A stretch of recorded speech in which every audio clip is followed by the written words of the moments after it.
자, 오늘은 이사야 13장 1절에서 8절까지 말씀 묵상하겠습니다. 13장 1절에서 8절까지 말씀했습니다. 아모스의 아들 이사야가 바벨론에 대하여 받은 경고라. 너희는 민둥산 위에 기치를 세우고 소리를 높여 그들을 부르며 손을 흔들어 그들을 존귀한 자의 문에 들어가게 하라.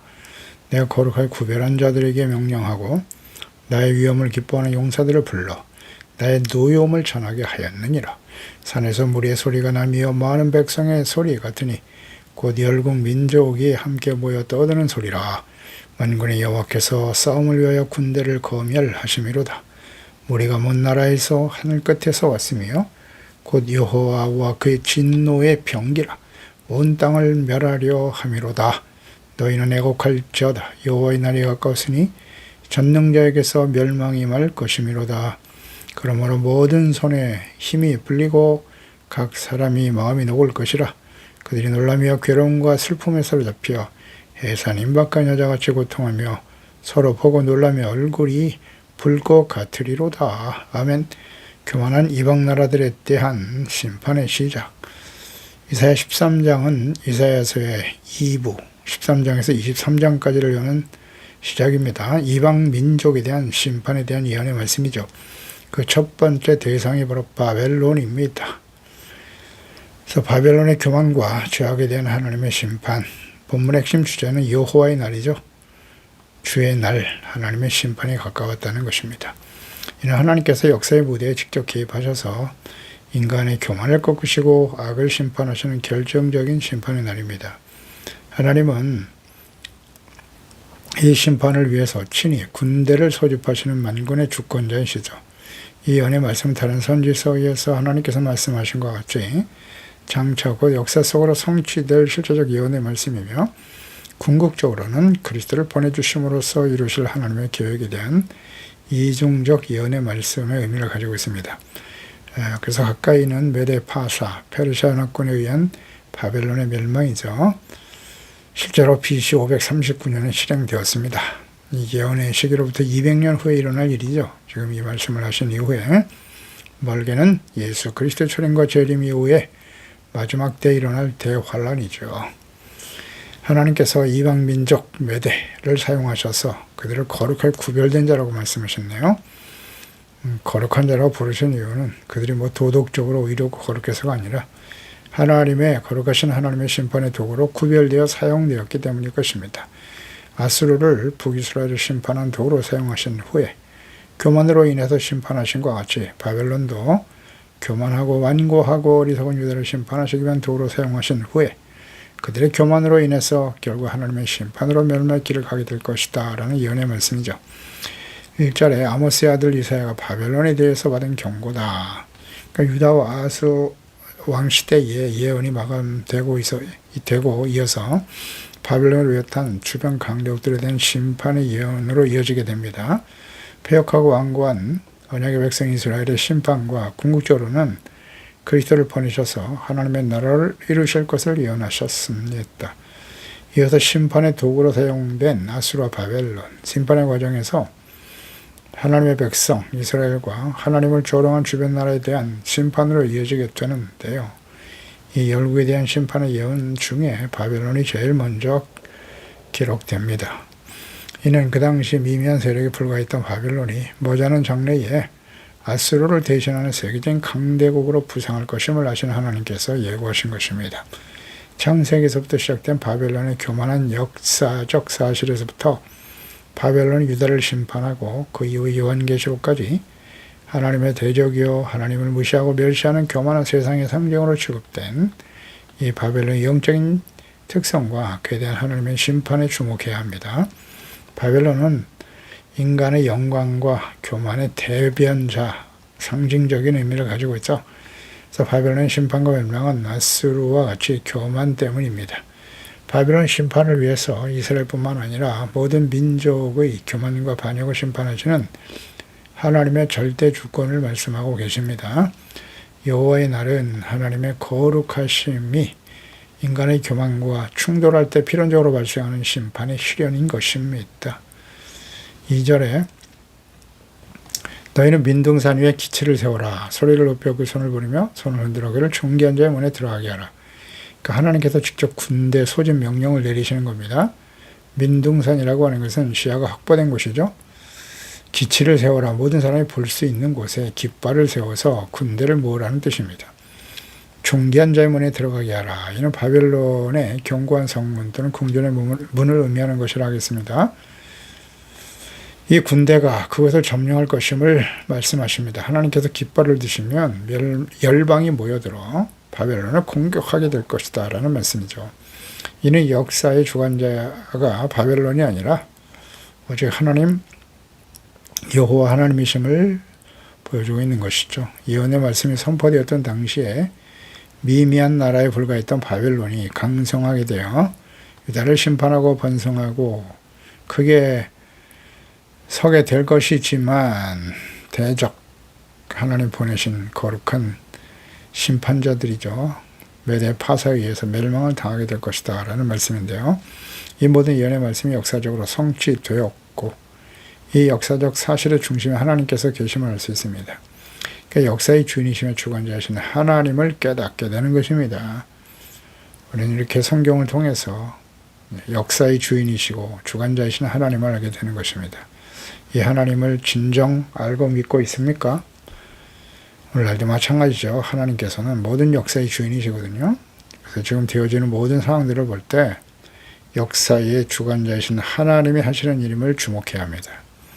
3절에 내가 거룩하게 구별한 자들에게 명령하고 내 위엄을 기뻐하는 용사들을 불러 나의 뇌엄을 전하게 한다.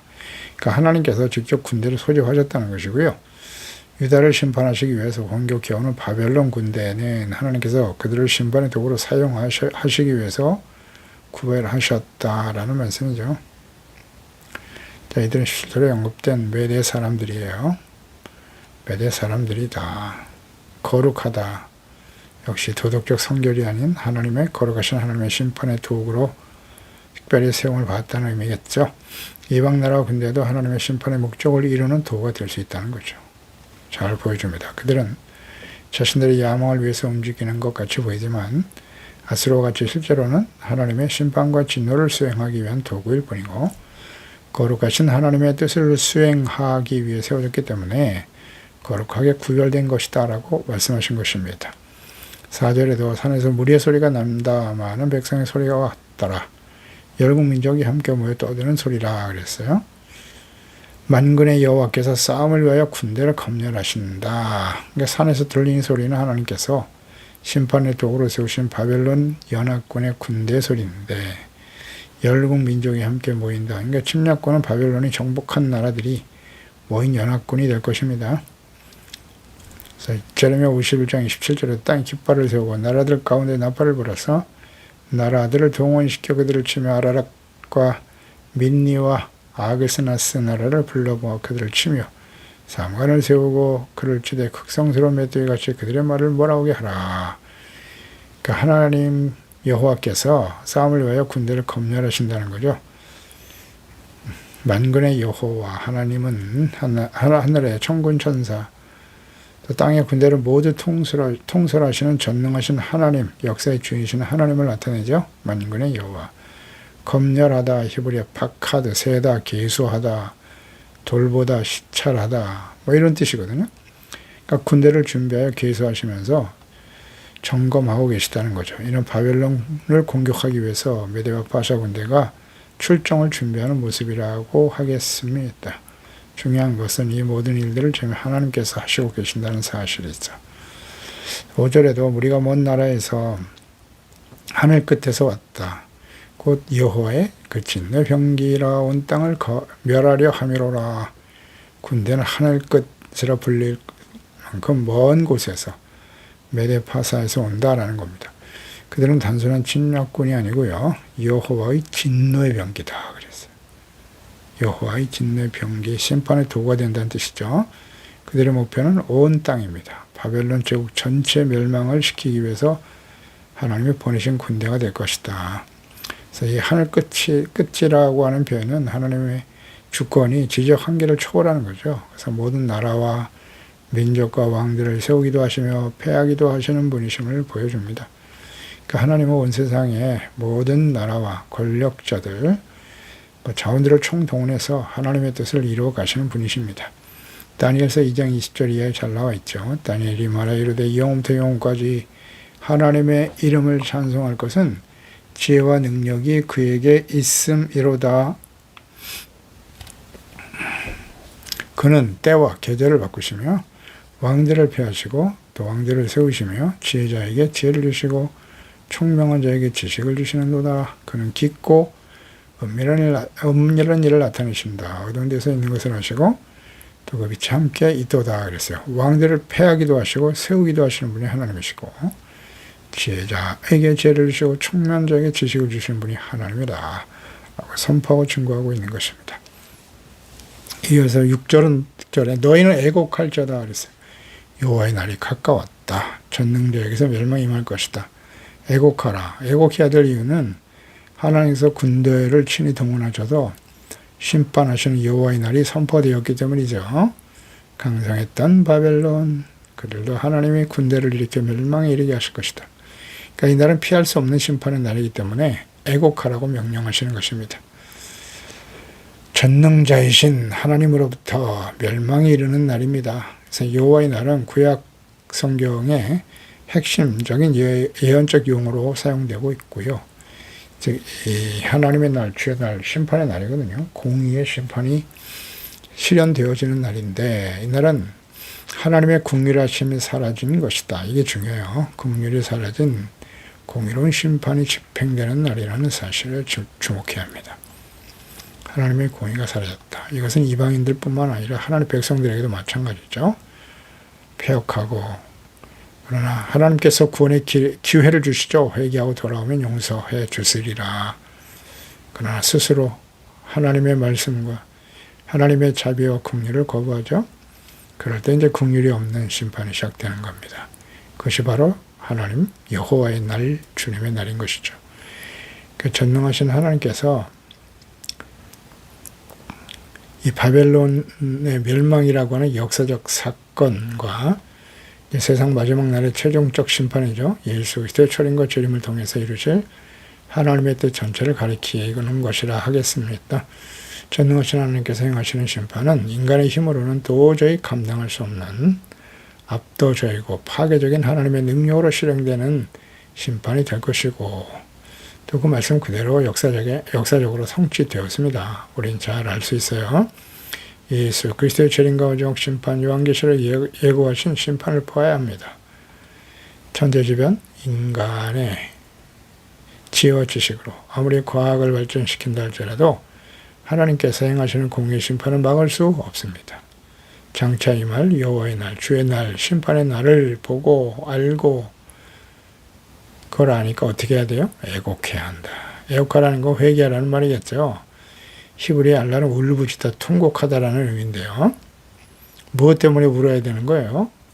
심판하실 하나님의 공의 심판이 이루어질 것을 알고 자신들의 죄를 깨닫고 회개하고 돌이킬 수 있는 기회를 주시는 거죠. 그래서 마태복음 5장 4절에 애통하는 자는 복이 있나니 그들이 위로를 받을 것이다. 울며 통곡하며 회개하는 자에게는 구원의 은혜가 주어진다. 이것이 바로 복이 있다. 위로와 소망이죠. 회개하고 복음을 믿어라. 그러면 죄사함 받고 용서받고 하나님의 다스리신 하나님의 나라의 거룩한 백성이 될 것이라.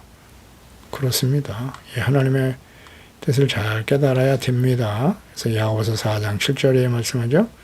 그런즉 너희는 하나님께 복종할지어다. 마귀를 대적하라. 그리하면 피하리라. 복종하라 그랬어요. 복종하라. 그리고 대적하라. 마귀와의 싸움에 있어서 악한 원수 마귀와 싸움에 있어서 가장 중요한 것은 진리의 말씀을 붙드는 것이고 의의 흉배라 그랬잖아요. 의의 흉배, 진리의 허리띠, 의의 흉배, 믿음의 방패거든요. 그 의라고 하는 것은 예수 그리스도를 믿고 의롭다함을 얻는 것이고 더 나아가서 하나님과 그 말씀 앞에서 죄를 깨닫고 회개하고 용서받는 거예요. 복종하는 거예요. 하나님의 말씀에 복종하고 순종하고 용서받는 의가 있을 때 그게 먼저 이루어져야 되고 그 다음에 마귀를 대적해야 돼요. 마귀가 죄인들이 소리친다고 해서 나가지 않습니다. 죄가 있는 곳에는 사탄이 주인이에요. 회개하고 돌이켜 하나님께 복종하고 순종하는 의가 회복되어지고 그때 대적하라. 그리하면 너희를 피한다고 하시잖아요.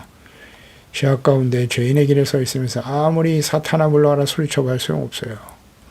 마귀는 꼼짝도 안 합니다. 하나님께 복종할지어다가 먼저예요. 그리하면 조건절이잖아요. 그때 피하는 거예요. 그래서 하나님을 가까이 하라. 그러니까 하나님 앞에 의와 거룩한 마음으로 이 약한 원수마귀와의 싸움에서 이기기 위해서는 어떻게 되느냐? 하나님을 가까이 하라. 그리하면 조건절이죠. 너희를 가까이 하시리라. 죄인들아, 이게 중요하단 말이에요. 죄인들아 손을 깨끗이 하라. 두 마음을 품은 자들아 마음을 성결하게 하라. 그래야 마귀와 싸워서 이길 수가 있어요. 다시 한번 정리합니다. 하나님께 복종하기 위해서는 하나님을 가까이 해야 하는 것이다. 그리하면 너희를 가까이 하시리라. 자, 하나님을 가까이 하는 일은 무엇이죠? 예배죠. 말씀, 묵상, 기도. 이 세 가지 외에는 없어요. 하나님을 가까이 할 수 있는 방법은요. 경건의 삶인 것이죠. 그러면 열심히 예배만 드리고 기도만 많이 하면 되는 겁니까?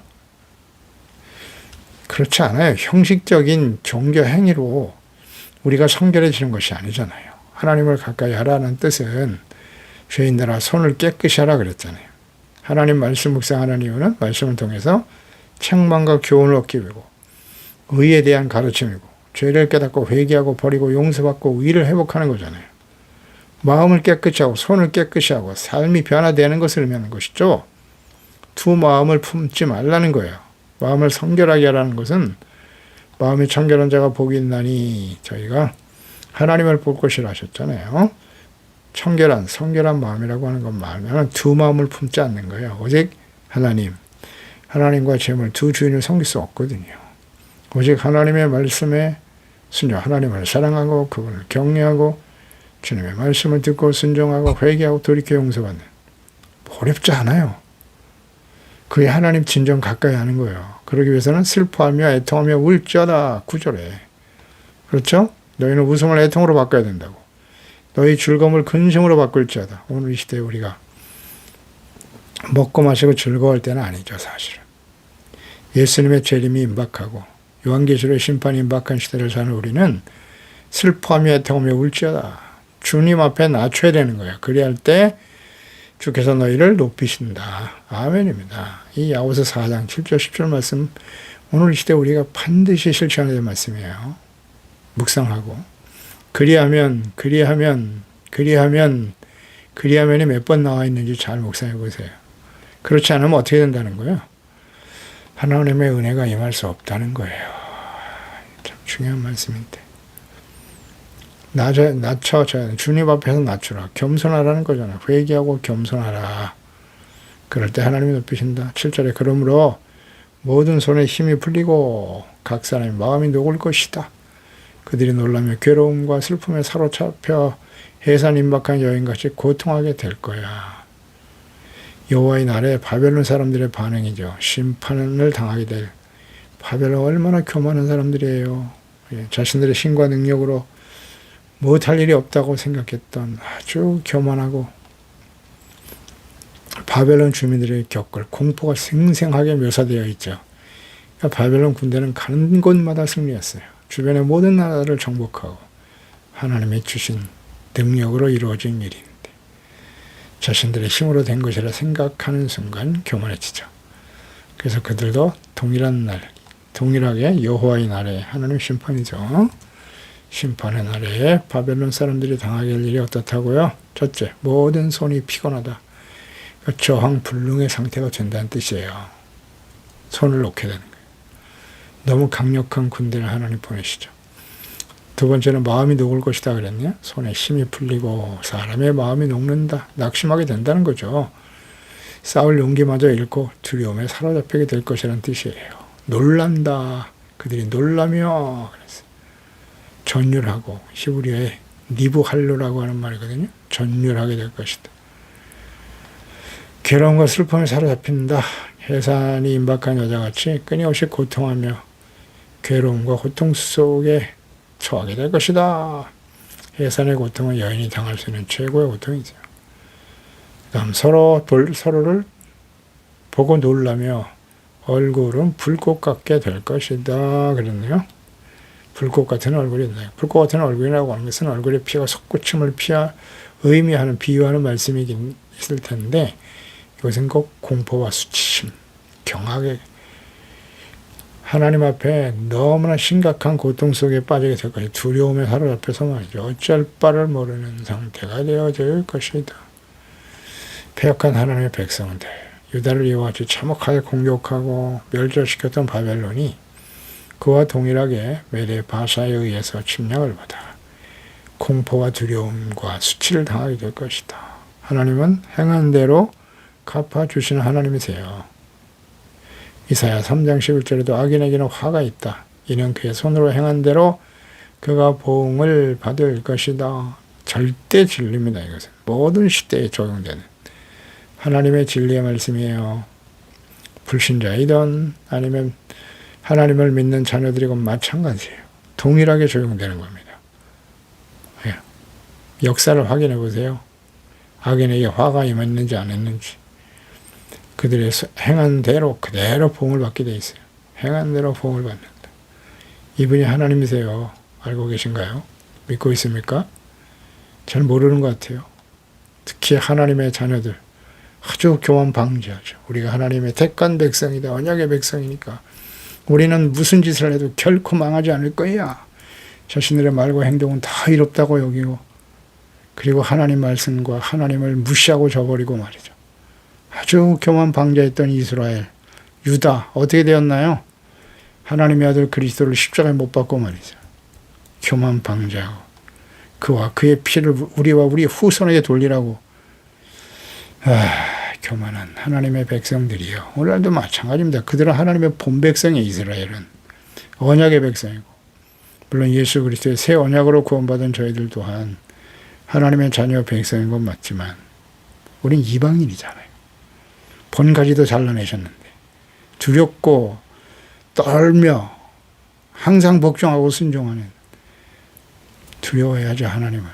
예레미야 25장 12절에 여호와의 말씀이니라 70년이 끝나면 포로 기간이죠. 바벨론 왕과 그 나라와 갈대아인 땅을 그 죄악으로 말미암아 벌하여 영원히 폐허가 되게 할 것이다. 내가 그 땅을 향하여 선언한 바, 예레미야가 모든 민족을 향하여 예언하고 이체에 기록된 나의 모든 말을 그 땅에 임하게 하리라. 그래 여러 민족과 큰 왕들이 그들로 자기를 섬기게 할 것이나 나는 그들의 행위와 그들의 손이 행한 대로 갚아줄 것이다. 기도하겠습니다. 하나님 아버지, 오늘도 주의 말씀 묵상합니다. 하나님께서는 거룩한 하나님의 자녀 백성들이 하나님을 버리고 거룩함을 버리고 사신 우상에 마음을 빼앗기며 하나님의 구원의 말씀을 저버리고 눈에 보이는 세속적인 힘과 능력을 가진 나라들을 의지하며 그들이 섬기는 우상에 빠져 있었습니다. 그래서 하나님께서는 당시에 이스라엘 언약의 백성들을 북이스라엘은 아수르에 의해서, 유다는 바벨론에서 멸망의 길을 가게 될 것을 예언하셨고요. 그러나 하나님의 백성들을 무자비하게 착취하고 그 모든 것이 하나님이 하신 일임을 깨닫지 못하고 교만방자했던 아수르와 바벨론 역시 멸망의 길을 가게 될 것이다. 바벨론은 하나님이 없는 사람들 자신의 군사력, 경제력, 힘과 능력을 자랑하고 교만하는 모든 시대에 하나님을 멸시하고 교만한 자들의 상징적인 의미를 가진 바벨론이죠. 결국 그들은 멸망의 길을 가고 말 것입니다. 하나님은 살아계신 하나님이세요. 그런 거로 이제 하나님 앞에 겸손해야죠. 예수 그리스도의 초림과 재림, 우리는 이제 예수님의 재림과 마지막 심판인 박한 시대를 살아가고 있나이다. 하나님의 날이 가까웠으니 반드시 하나님이 이를 이루실 것을 말씀하십니다. 애곡할지어다, 너희는 애곡할지어다 말씀하십니다. 이것은 당시에 바벨론뿐만이 아니라 오늘 이 시대를 살아가는 하나님의 자녀 백성인 우리들을 향해서 하시는 말씀이 아니겠습니까? 하나님께 복종하게 하시고 하나님을 늘 가까이 하며 죄를 깨닫고 용서받고 마음과 생각이 오직 만유의 주가 되시는 하나님과 주 예수 그리스도를 믿고 순종하는 성결하고 깨끗한 사람들이 되게 하시고 슬퍼하며 애통하여 자신의 죄를 깨닫고 버릴 줄 아는 지혜로운 자가 되어지게 하시고 주님 앞에 마지막 순간까지 겸손한 자로 주님 설 수 있게 도와주시옵소서. 예수님의 이름으로 기도드립니다. 아멘.